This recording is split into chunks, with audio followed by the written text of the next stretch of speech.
கடந்த காலங்களில் ஊருக்குள்ளும் வனத்திலும் கழுகுகள் இருந்தன. இறந்த கால்நடைகளை உண்டு அவை வாழ்ந்தன. தற்போது ஊருக்குள் கழுகுகளை பார்ப்பது அரிதாகிவிட்டது. அதன் வாழ்விடம் வனப்பகுதியில் மட்டுமே இருக்கின்றன. உருவில் மிகப்பெரிய பறவைகளுள் ஒன்றான இவ்வினத்தில் உலகில் 23 வகைகள் உள்ளன. ஆஸ்திரேலியா, அண்டார்டிகா தவிர மற்ற எல்லா கண்டங்களிலும் இவை காணப்படுகின்றன. இந்தியாவில் 9 வகைகளும் தமிழகத்தில் 4 வகை கழுகுகளும் உள்ளன. உலகளவில் உள்ள 23 வகை கழுகுகளில் இந்தியாவில் 9 வகை கழுகுகள் வாழ்கின்றன.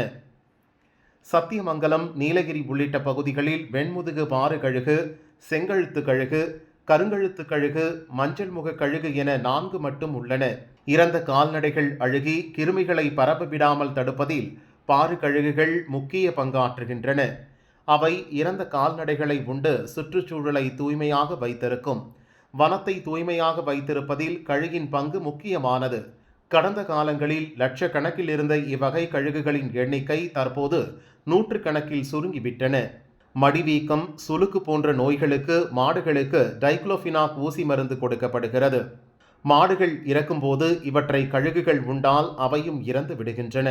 இந்த மருந்து பயன்படுத்தவும் விற்கவும் தேசிய அளவில் தடை இருந்தும் சில வலிமருந்துகளில் இவை பயன்படுத்தப்படுவதால் கழுகுகள் அழிகின்றன.